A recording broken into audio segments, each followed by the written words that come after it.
श्री गुरु पद बंदन करूं, मैं श्री हरि चरण चितधार। धर्मराज जी की शुभ कथा का करूं आज विस्तार।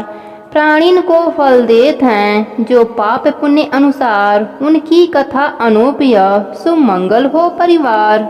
नमस्कार दोस्तों, आज मैं आपको वैशाख मास में नित्य नियम से सुनी जाने वाली धर्मराज जी की कहानी सुनाने जा रही हूँ। प्रेम से बोलिए धर्मराज जी की जय हो। एक समय नैमी सारण तीर्थ में सैनक आदि 88,000 ऋषिगण इकट्ठे होकर सबकी भलाई के लिए विचार कर रहे थे कि श्री सूत जी महाराज भी वहां पधारे। श्री सूत जी महाराज को आते देखकर सारे ऋषिगण आदर से उठ खड़े हुए तथा उन्हें बड़े ही सत्कार के साथ लाकर सबसे ऊंचे आसन पर बैठाया। इसके पश्चात उनसे कई प्रकार की जन कल्याण की बातें पूछने लगे। श्री सैनक ऋषि बोले, हे सूत जी महाराज, कृपया करके आज आप हमें भी धर्मराज जी की कथा तथा साथ ही उनका विधि विधान और महात्म भी कहिए और बताइए कि इस कथा को कहने सुनने से क्या लाभ मिलता है। यह सुनकर सूत जी बोले, हे ऋषियों, आपने जो जन कल्याण की भावना से यह बात मुझसे पूछी है, यह कलयुग में बहुत ही फलदायी है। इसको संक्षेप में मैं आप सबसे कहता हूँ। हे ऋषियों, सतयुग के बीत जाने पर तथा त्रेता युग के प्रारंभ में महोदरपुर नाम का एक विशाल नगर था। वहाँ बब्रुवाहन नाम का राजा राज्य करता था। वह बड़ा ही दयालु, प्रजापालक, परोपकारी और गौ ब्राह्मण की सेवा करने वाला था। एक बार वह वन में आखेट करने गया तो उसने वहाँ एक ऐसा हिरण देखा जैसा पहले कभी भी देखने में न आया था। राजा ने ऐसे सुंदर मनोहारी मृग को मारना उचित नहीं समझा और बिना शिकार किए ही कुछ सोचते हुए वापस घर लौट पड़ा। मार्ग में उसे एक ब्राह्मण कन्या मिली जो ईश्वर की आराधना में लीन थी। उसे देखकर राजा रुक गया और उनसे पूछने लगा, हे कन्या, तू इस प्रकार अकेली इस वन में आराधना क्यों कर रही हो? तो वह बोली, हे राजन, मैं सुयोग्य वर तथा सुख की प्राप्ति के लिए ऐसा कर रही हूँ। राजा ने उसका मनोरथ जानकर ईश्वरीय प्रेरणा से हरिदास नाम के एक महान विद्वान के साथ उसका विवाह करा दिया और खूब धन संपदा देकर विदा किया। वह प्रिय कन्या गुणवंती ऐसे विद्वान पति को पाकर आदर पूर्वक रहने लगी। हरिदास ने भी गुणवंती को सभी देवताओं की आराधना तथा भक्ति के मार्ग बतलाए, पर एक धर्मराज जी की आराधना एवं भक्ति का मार्ग नहीं बतलाया। वह बड़ा ही श्रद्धा से एकादशी का व्रत करती हुई अपने शक्ति के अनुसार दान भी करती रहती थी और अतिथि सेवा से कभी भी विमुख नहीं रही। इसी प्रकार धर्मपरायण व्रत अवस्था में वह मृत्यु को प्राप्त हुई। धर्म के प्रभाव से यमदूत उसे आदर पूर्वक धर्मनगरी ले गए। वहां पहुंचने के बाद चित्रगुप्त जी उसके पूर्व जन्म के की गई पाप पुण्य का लेखा जोखा पढ़कर सुनाया। धर्मराज जी गुणवंती के भक्ति और पतिव्रता देखकर प्रसन्न हुए, पर कुछ उदासी भी उनके मुखमंडल पर झलकती हुई गुणवंती को दिखाई दिया। धर्मराज जी को उदास देखकर गुणवंती ने निवेदन किया कि हे प्रभु, कोई बुरा काम नहीं किया, फिर भी आप उदास क्यों हैं? इसका कारण बताइए। धर्मराज जी ने कहा, हे देवी, तुमने व्रत आदि से सब देवों को संतुष्ट किया, परंतु मेरे नाम से तुमने कुछ भी दान पुण्य नहीं किया।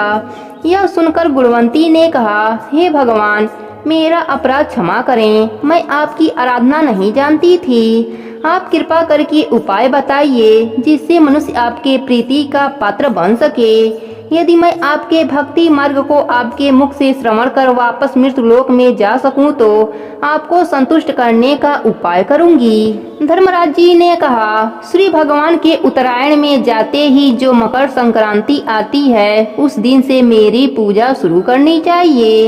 इस प्रकार एक वर्ष मेरी कथा सुने और मेरी पूजा करें। इसमें कभी भी नागा न करें। आपातकाल आने पर भी मेरे धर्म के 10 अंगों का पालन करते रहें। संतोष और क्षमा भाव रखना, नियम द्वारा मन को वश में करना, किसी के वस्तु को नहीं चुराना, मन से स्त्री और पुरुषों से बचना, यानी मन की शुद्धि और शारीरिक शुद्धि, इंद्रियों को बस में रखना, बुद्धि की पवित्रता यानी मन में बुरे विचार न आने देना, पूजा पाठ और कथा श्रवण करना, व्रत रखना और उसके अनुसार दान पुण्य करना, सत्य बोलना, क्रोध न करना, यह 10 धर्म के लक्षण हैं। और मेरी कथा को नियम से सदा सुनते रहें, पढ़ते रहें और यथाशक्ति दान पुण्य और परोपकार करते रहें। जब साल भर बाद फिर मकर संक्रांति आए तब उद्यापन कर दें।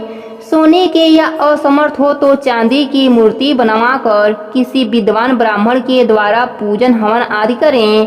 मूर्ति की प्राण प्रतिष्ठा करके पंचामृत से स्नान करा के खडोपचार से उसकी पूजा करें। साथ में चित्रगुप्त जी की भी पूजा करें और सफेद काले तिलों के लड्डुओं का भोग लगाएं।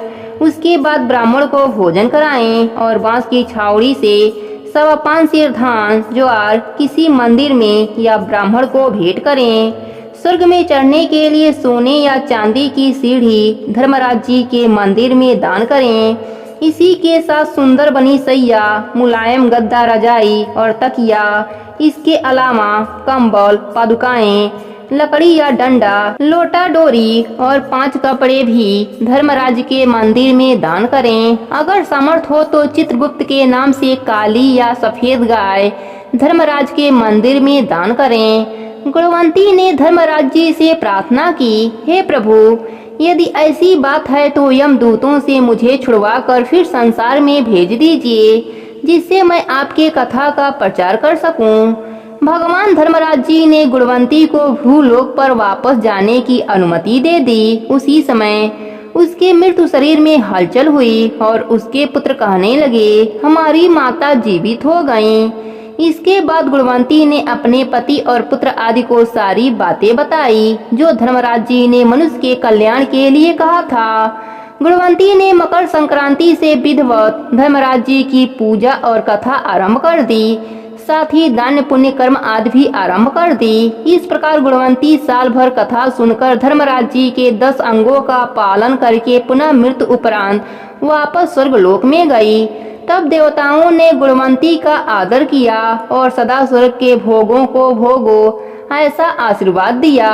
इतनी कथा कहकर सूत जी बोले, हे ऋषियों, जिस घर में स्त्रियां इस व्रत को धारण करती हैं और इस कथा को कहती या सुनती हैं, उस घर में सभी प्राणी धर्मराज जी के दरबार में निर्भयता के साथ जाते हैं। उन्हें धर्मराज जी के दूत रास्ते में कुछ भी कष्ट नहीं देते तथा धर्मराज जी भी प्रेम पूर्वक उनका लेखा जोखा लेते हैं तथा पापों के क्षय का उपाय भी बताते हैं। अतः जो भी इस कथा को विधि पूर्वक कहते या सुनते हैं, उन्हें मृत्यु काल में धर्मराज जी के दूत कष्ट नहीं पहुंचाते और उन्हें गरुड़ पुराण में बतलाए हुए धर्मराज जी की पुरी के मार्ग में जाने से भी कष्ट नहीं होता। इस तरह के प्राणी सहज ही स्वर्गलोक को प्राप्त हो जाते हैं, इसमें कोई भी संदेह नहीं है। धर्मराज जी की यह कथा पढ़े सुने चितलाए, दोनों लोक आनंद मिले, सुख संपत्ति बहु पाए। कथा विसर्जन होत है, अपने भीतर के पट खोलो, एक बार सब सुनने वाले धर्मराज जी की जय बोलो। प्रेम से बोलिए धर्मराज जी महाराज की जय हो।